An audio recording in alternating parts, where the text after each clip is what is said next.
बातमी 36 जिल्ह्यांची।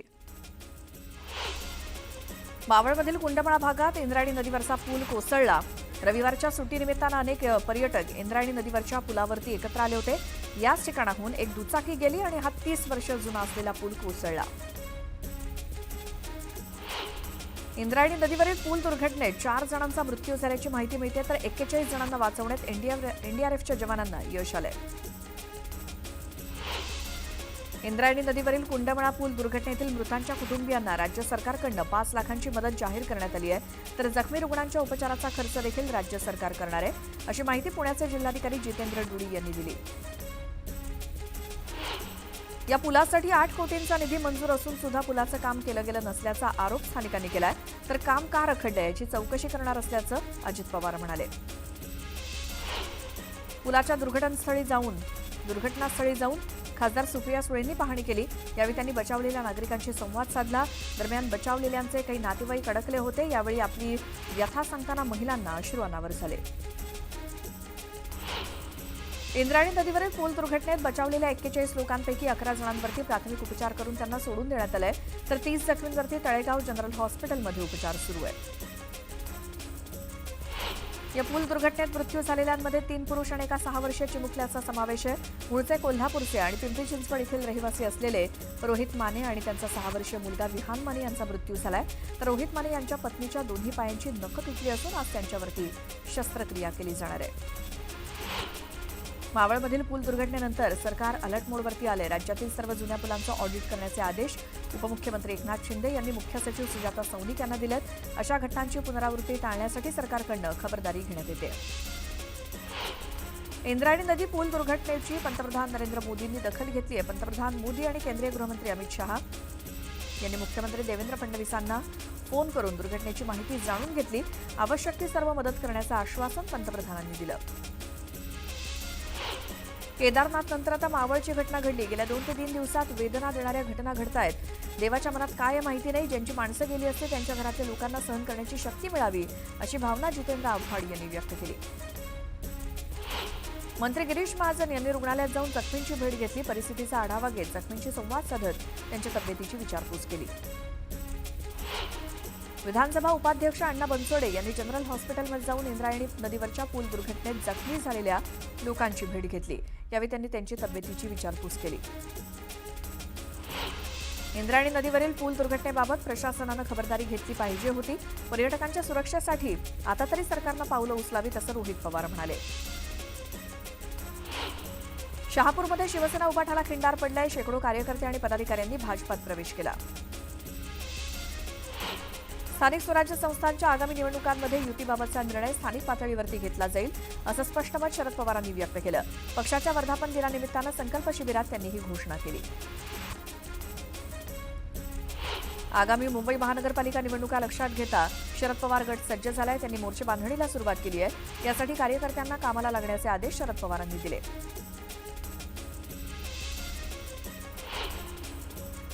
पावसासंदर्भातल्या बातम्या आता बघूयात। राज्यामध्ये मान्सूनचा पाऊस सक्रिय होऊ लागलाय आणि आज कोकण घाटमाथ्यावरती पावसाचा जोर कायम राहण्याची शक्यता आहे। पूर्व विदर्भात सुद्धा पाऊस वाढणार असून मध्य महाराष्ट्र आणि मराठवाड्यात पावसाचा जोर कमी होण्याची शक्यता आहे। रायगड जिल्ह्यात मुसळधारेची शक्यता असल्यामुळे रेड अलर्ट देण्यात आलाय, तर कोकण आणि घाटमाथ्यावर हवामान विभागानं ऑरेंज अलर्ट दिलाय। सिंधुदुर्ग जिल्ह्यामध्ये रेड अलर्ट, तर ठाणे, मुंबई, पुणे जिल्ह्यांना येलो अलर्ट देण्यात आलाय। तसंच पालघर, धुळे, अहिल्यानगर, कोल्हापूर, सातारा, सांगली, सोलापूर आणि छत्रपती संभाजीनगर या परिसरात हलका ते मध्यम स्वरूपाचा पाऊस होण्याची शक्यता आहे।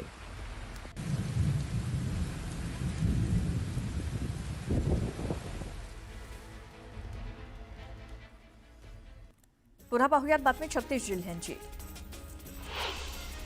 मुंबईत मुसळधार पावसाच्या प्रमाणात वाढ झाली आहे। तसंच फक्त 4 तासांच्या अवधीत 28 वेळा अतिवृष्टी झाली। मुंबई महानगरपालिकेनं केलेल्या अंतर्गत विश्लेषणातून ही माहिती समोर आली आहे। भारतीय हवामान विभागानं पुढील 24 तासांसाठी रत्नागिरी, रायगड जिल्ह्यांना रेड अलर्ट, तर पालघर, ठाणे, पुणे घाट, सातारा घाट, कोल्हापूर घाट आणि सिंधुदुर्ग जिल्ह्यांना ऑरेंज अलर्ट दिलाय। प्रशासनानं एनडीआरएफ आणि एसडीआरएफला सतर्क राहण्याच्या सूचना केल्या आहेत। राज्यात मान्सूनचा पाऊस सक्रिय होऊ लागलाय। कोकण आणि घाटमाथ्यावर पावसाचा जोर कायम राहण्याची शक्यता आहे, तर पूर्व विदर्भात पाऊस वाढणार असून मध्य महाराष्ट्र आणि मराठवाड्यात पावसाचा जोर कमी होण्याची शक्यता आहे। तर दमदार पावसानं कोल्हापूर जिल्ह्यातील पाणीसाठा गेल्या वर्षीच्या तुलनेत दुपटीनं शिल्लक राहिलाय. राधानगरी धरणात 52% पाणीसाठा जमा झालाय. गुन्हेगारांना पकडणारे पोलीस आता मालामाल होणार आहेत. गुन्हेगारी रोखणं हे पोलिसांचं कर्तव्यच आहे, पण ते बजावताना त्यांचं कसब लागतं. अशा कर्तव्यदक्ष पोलिसांना आणखी प्रोत्साहन मिळावं यासाठी त्यांनी केलेल्या कारवाईनुसार जितका मुद्देमाल तितके रोख बक्षीस देण्याचा अभिनव उपक्रम पूर्व उपनगरातील पोलीस ठाण्यांमध्ये राबवला जाणार आहे.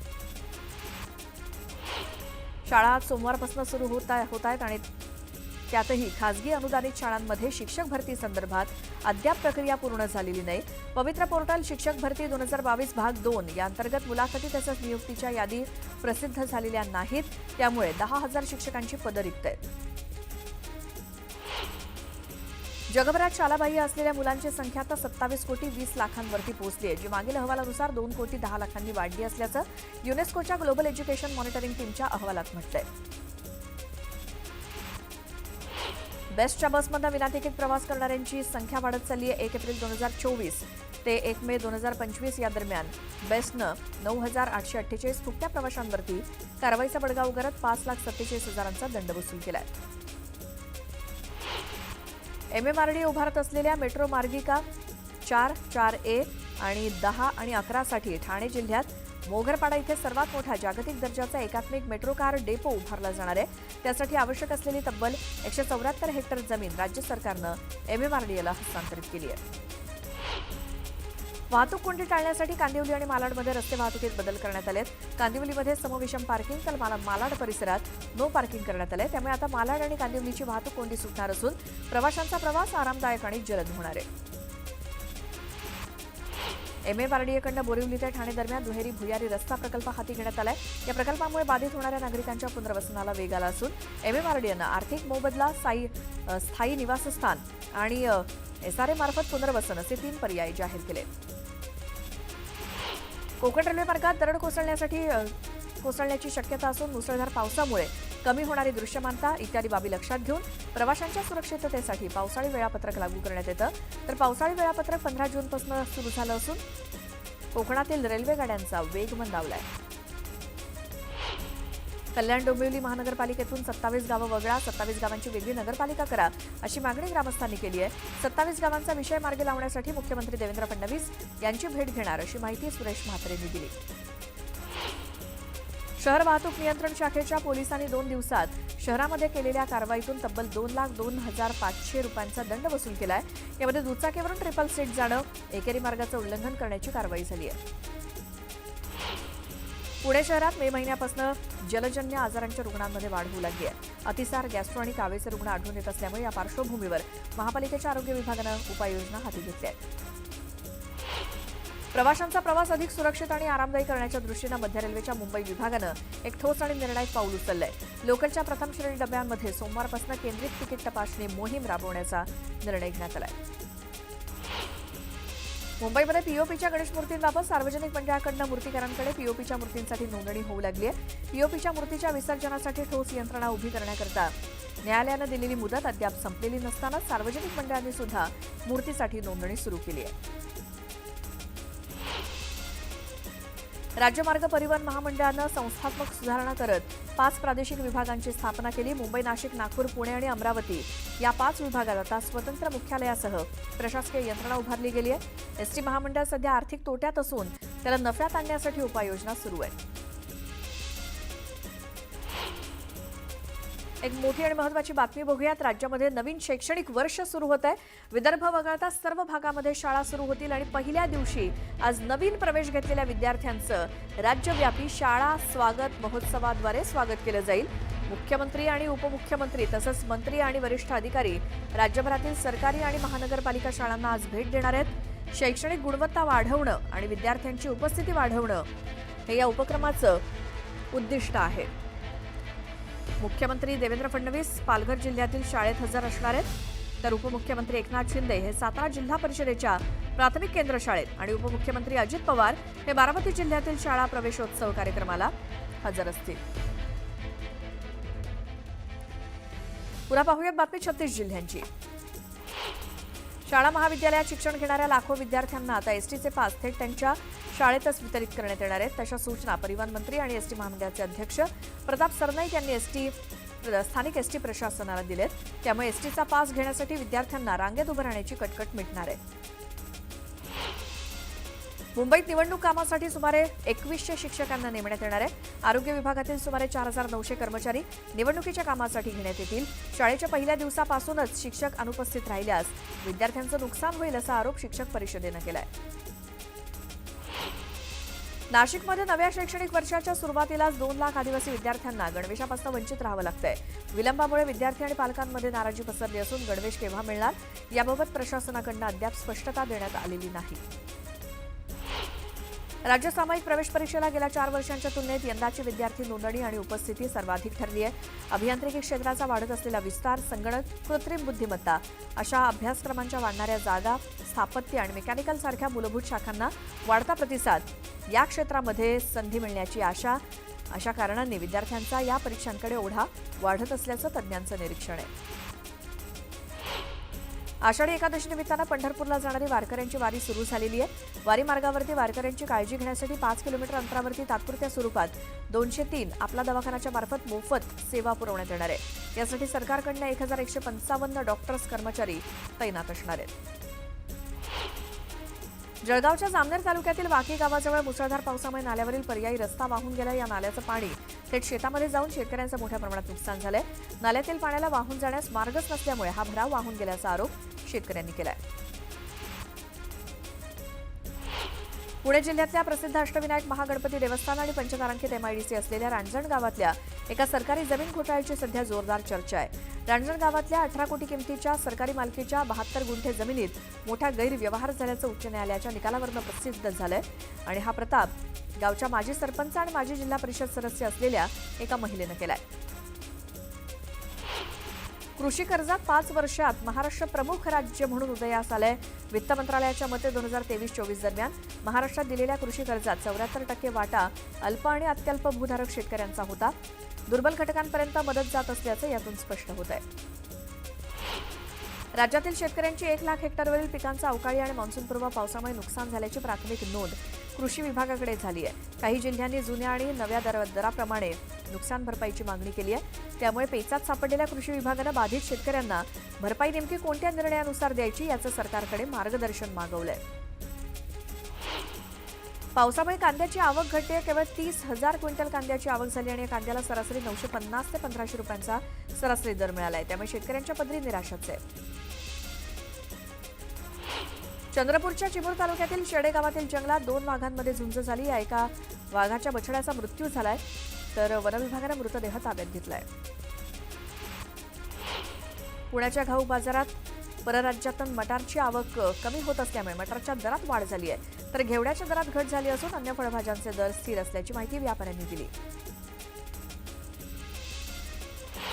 नागपुरात बोर बफर झोनच्या कवडस वनपरिक्षेत्रामध्ये एका शेतातील विहिरीत बिबट्याचा बछडा पडला होता. वनविभागानं रेस्क्यू ऑपरेशन करत बिबट्याचं रेस्क्यू ऑपरेशन केलं. त्यामुळे या बछड्याची उपचारानंतर त्याच्या आईशी भेट करून देण्यात यश आलंय. त्यानंतर एक मोठी बातमी येते. मुसळधार पावसामुळे शिवसेना भवन भागातला एक बॅनर कोसळलाय. वेगानं वाहणाऱ्या वाऱ्यामुळे हा बॅनर कोसळला असून राज ठाकरे आणि आदित्य ठाकरेंना शुभेच्छा देणारा हा बॅनर सध्या कोसळल्याची माहिती समोर येते. कारण मुंबईमध्ये पावसासोबतच वेगवान वारा देखील वाहतोय आणि मुंबईतला दादर इथल्या शिवसेना भवनचा समोरचा हा परिसर आहे आणि तिथं एक जे काही बॅनर लावण्यात आलेले होते ते मात्र या जोरदार वाऱ्यामुळे आणि मुसळधार पावसामध्ये कोसळलेले दिसतायत. आदित्य ठाकरे आणि राज ठाकरे यांना शुभेच्छा देणारे हे बॅनर होते. मात्र या मुसळधार पावसात आणि वेगवान वाऱ्यात शिवसेना भवनासमोरचे हे बॅनर कोसळलेले आहेत. आमच्या प्रतिनिधी स्नेहा जाधव आपल्यासोबत आहेत. स्नेहा, बॅनर मोठ्या प्रमाणात लावलेले होते मात्र या मुसळधार पावसामध्ये त्यांची काय अवस्था झाली आहे? नक्कीच आपण पाहिलं तर रविवारी जी मध्यरात्रीपासून जोरदार मुंबईत पावसाला सुरुवात झालेली आहे त्याच अनुषंगाने शिवसेना भवनच्या समोर जी बॅनरबाजी करण्यात आलेली होती. आदित्य ठाकरे यांचा बर्थडे 13 जूनला येतो तर 14 जूनला मनसे अध्यक्ष राज ठाकरे यांचा वाढदिवस. त्याच निमित्ताने शिवसेना भवन समोर मोठ्या प्रमाणावर बॅनरबाजी करण्यात आलेली होती. ठाकरे पक्षाच्या कडून ही जी बॅनरबाजी करण्यात आलेली होती त्याच अनुषंगाने बॅनर झळकत होते, परंतु रविवारी मध्यरात्रीपासून जोरदार पाऊस पडतोय. त्या अनुषंगाने जर आपण पाहिलं तर हे बॅनर पडलेले आपल्याला पाहायला मिळतात. या बॅनरमुळे अनेक चर्चा राजकीय वर्तुळात रंगलेली होती की नक्की आता पुन्हा यांच्यामध्ये युती होणार का, जी गेल्या अनेक वर्षांपासून चर्चा आहे. त्या अनुषंगाने महानगरपालिकेच्या वेळेला ठाकरे पक्ष तसेच मनसे यांच्यामध्ये युती होणार का, या बॅनरच्या निमित्ताने ही चर्चा रंगताना आपल्याला पाहायला मिळाली होती. तसंच आपण जर पाहिलं तर पाऊस जोरदार पडतोय. आता देखील पावसाचा वेग जो आहे तो वाढलेला आहे. रात्री देखील माहीम तसेच दादर परिसरात जोरदार पावसाने हजेरी लावलेली आहे. जास्तीत जास्त पाऊस या परिसरामध्ये पडलेला आहे. त्याच अनुषंगाने इथली वारे देखील मोठ्या प्रमाणात वाहत होते. 30 ते 40 प्रति किलोमीटर प्रमाणे वारे वाहत होते. म्हणूनच या भागात जर आपण बघितलं शिवसेना भवनच्या अगदी समोरच जे बॅनर झळकत होते ते पडण्यात आलेले आहेत. तसंच हवामान खात्याकडून आता देखील मुंबई तसेच ठाणेला ऑरेंज अलर्ट जारी करण्यात आलेला आहे. आज संपूर्ण दिवसात मुसळधार पाऊस पडेल असं हवामान खात्याकडून सांगण्यात आलेलं आहे. स्नेहा, धन्यवाद या सगळ्या माहितीसाठी. त्यामुळे मुंबईमध्ये हा सगळा पावसाचा जोर आणि वेगवान वारे जे वाहत आहेत त्यामुळे ही अवस्था झाली आहे. मुंबईतल्या दादर इथल्या शिवसेना भवनासमोरचे सगळे बॅनर हे कोलमडलेले आहेत, पडलेले दिसत आहेत. यानंतर पुन्हा पाहूयात बातम्या वेगवान. जळगावच्या एरंडोलमध्ये माजी नगराध्यक्ष आणि भाजप पदाधिकारी दशरथ महाजन यांचा भीषण अपघात झाला. दशरथ महाजन यांच्या दुचाकीला 4 चाकीनं धडक दिल्यामुळे ते गंभीर जखमी झाले. चंद्रपूर जिल्ह्यातील जामसाळा गावात पत्नीनं पतीचा गळा आवळून हत्या केली. सिंदेवाही पोलीस ठाण्यामध्ये आरोपी पत्नीविरोधात गुन्हा दाखल करण्यात आलाय. दारूच्या दुकानातील बॉटल विक्री करणाऱ्या खिडकीतनं आत घुसून चोरी केल्याचा व्हिडिओ समोर आलाय. रोख रक्कम घेऊन पसार झालेल्या शेख राजा शेख बाबा या आरोपीला पोलिसांनी अटक केली. अकोल्यातील शिवनी विमानतळाजवळ अकोल्याकडून नागपूरकडे निघालेल्या नागपूर पोलिसांच्या वाहनाचा अपघात झाला. या अपघातात 3 पोलीस कर्मचारी गंभीर जखमी झाले. आगामी महापालिका निवडणुकीच्या पार्श्वभूमीवर पनवेलमध्ये उभाटा पक्षाचा कार्यकर्ता मेळावा पार पडला. ठाकरे बंधू एकत्र येणार का हे आता 2 बंधूच सांगू शकतील अशी प्रतिक्रिया अनंत गीते यांनी दिली. व्हिएतनामच्या राजधानीत ठाकरे बंधूंचा एकत्रित बॅनर फडकला. महाराष्ट्रीयन नागरिकांनी उद्धव ठाकरे आणि राज ठाकरे यांचा संयुक्त बॅनर फडकवून महाराष्ट्रासाठी ठाकरे बंधूंनी एकत्र यावं असं आवाहन केलं. विक्रोळीमध्ये सूर्यनगर परिसरात धोकादायक डोंगराळ भागाला संरक्षण जाळी बसवण्याचं काम सुरू आहे. याच भागात दरवर्षी दरड कोसळून मोठी दुर्घटना घडत असते. भिवंडी निजामपूर शहर महानगरपालिका कार्यक्षेत्रात स्टेम मार्फत होणारा पाणीपुरवठा सोमवारी सकाळी 9 वाजल्यापासून ते मंगळवारी सकाळी 9 वाजेपर्यंत असा 24 तासांसाठी बंद असणार आहे. पुढील 1 दिवस कमी दाबानं आणि कमी प्रमाणात पाणीपुरवठा होणार आहे. खासगी शिकवणी घेणाऱ्या 45 वर्षीय शिक्षकानं 11 वर्षीय विद्यार्थिनीवरती बलात्कार केला. वाळूस परिसरातील रांजणगाव शेणपुंजी इथल्या नर्सरी कॉलनीत ही घटना घडली आहे. नाशिक शहरात अवघ्या तासभर झालेल्या पावसामुळे शहरातील मुख्य रस्त्यांना ओढ्याचं स्वरूप आलं. नाशिक त्र्यंबक रस्त्यावरती गुडघाभर पाणी साचल्यामुळे नागरिकांचा वाहन चालकांना कसरत करावी लागली. जळगाव जिल्ह्यातील चोपडा तालुक्यात पावसानं हजेरी लावली. पावसामुळे आठवडी बाजारातील नागरिकांची तारांबळ उडाली तर व्यापाऱ्यांच्या भाजीपाल्याचं नुकसान झालं. सिंधुदुर्ग जिल्ह्यामध्ये ऑरेंज अलर्ट जारी करण्यात आलाय. समुद्रात जवळपास 3 मीटर उंचीच्या लाटा उसळत आहेत. समुद्र खवळलेल्या स्थितीत असून मच्छीमारांनी खोल समुद्रात मासेमारीसाठी जाऊ नये असं आवाहन प्रशासनानं केलंय. सिंधुदुर्ग जिल्ह्याला पावसाचा ऑरेंज अलर्ट देण्यात आलाय. कुडाळ, सावंतवाडी आणि कणकवली या भागात जोरदार पावसानं हजेरी लावली. छत्रपती संभाजीनगर शहरात जोरदार पाऊस झाला. संभाजीनगर जिल्ह्यातील बहुतांश भागात पेरणीला सुरुवात झाली आहे. त्यामुळे पावसामुळे शेतकरी सुखावलाय. संत श्रेष्ठ निवृत्तीनाथ महाराज पालखीचा पहिला रिंगण सोहळा संपन्न झाला. झेंडेकरी आणि विणेकरींनी तुळशी वृंदावन डोक्यावर घेऊन नाथांच्या पालखीला रिंगण घातलं. नाशिकच्या सिन्नर तालुक्यात पहिला रिंगण सोहळा पार पडला. सिल्लोड तालुक्यातील मिरची उत्पादक शेतकरी संकटात सापडले. अंभई परिसरात मिरचीवरती मोठ्या प्रमाणात कोकडा रोगाचा प्रादुर्भाव झाल्यामुळे मिरचीची रोपं उपटून टाकण्याची वेळ शेतकऱ्यांवरती आली आहे. तेलंगणा राज्यातील निर्मला जिल्ह्यात सरस्वती देवीच्या दर्शनासाठी आलेल्या 5 भाविकांचा गोदावरी नदीत बुडून मृत्यू झाला. पाण्याचा अंदाज न आल्यामुळे 5 युवक बुडले. धाराशिव जिल्ह्यातील 1808 शाळा आज सुरू होत आहेत. विद्यार्थ्यांना गुलाब पुष्प देऊन तसंच ट्रॅक्टरमधून मिरवणूक काढत विद्यार्थ्यांचं स्वागत केलं जाणार आहे. गुजरातचे माजी मुख्यमंत्री आणि भाजपचे ज्येष्ठ नेते विजय रुपाणी यांचं अहमदाबादमधल्या एअर इंडियाच्या विमान दुर्घटनेत निधन झालं. विजय रुपाणींवरती आज राजकोटमध्ये शासकीय इतमामात अंत्यसंस्कार केले जाणार आहेत. उत्तर प्रदेशातून पहिल्यांदाच इस्रोनं उपग्रह प्रक्षेपण करणाऱ्या रॉकेटच्या लॉन्चची चाचणी केली आहे. कुशीनगरमध्ये या उपग्रह चाचणीचं यशस्वी प्रक्षेपण करण्यात आलं. जम्मू काश्मीरमधील पूंछमध्ये भारतीय सैन्यातील जवानांसोबत गैरवर्तन केल्याचा व्हिडिओ समोर आलाय. एलओसी जवळच्या घुसखोरी रोखण्यासाठी फेन्सिंगचं काम सुरू असताना या ठिकाणी वाद झाला. मात्र वादानंतरही इथे फेन्सिंगचं काम पूर्ण होऊ शकलं नाही. हिमाचल प्रदेशातल्या मनालीला मोठ्या संख्येनं पर्यटक भेट देत आहेत. मोठ्या संख्येनं आलेल्या या पर्यटकांमुळे चंदीगड मनाली हायवेवरती मोठी वाहतूक कोंडी झाली. मध्य प्रदेशच्या सागर भागात पिकनिकसाठी गेलेल्या 5 मित्रांपैकी एकाचा नदीत बुडून मृत्यू झाला. यावेळी स्थानिक बचाव पथकानं 6 तासांच्या शोध मोहिमेनंतर तरुणाचा मृतदेह बाहेर काढला. भारत पाकिस्तान संघर्ष रोखला तसा इराण इस्रायल युद्ध थांबवणार असा दावा अमेरिकेचे राष्ट्रपती डोनाल्ड ट्रम्प यांनी केलाय. इराण आणि इस्रायल यांच्यामध्ये करार करायला हवा, तो आम्ही करू असं त्यांनी म्हटलंय. इस्रायलचे पंतप्रधान बेंजामिन नेतान्याहू यांनी इराणचे सर्वोच्च नेते आयातुल्ला अली खामेनेई यांना लक्ष्य करण्याची योजना आखली होती असं वृत्त अमेरिकन वृत्तसंस्था रॉयटर्सनं दिलं. मात्र अमेरिकेचे अध्यक्ष डोनाल्ड ट्रम्प यांनी नेतान्याहू यांना ही योजना प्रत्यक्षात आणण्यापासून रोखलं असं रॉयटर्सनं म्हटलंय. इस्रायलनं इराणवरती मोठा हल्ला केला. 2300 किलोमीटर दूर असलेल्या मशहद विमानतळावरती इराणच्या इंधन वाहनाला लक्ष्य केल्याचा दावा करण्यात आलाय. दरम्यान इराणनं इस्रायलचा दावा नाकारलाय.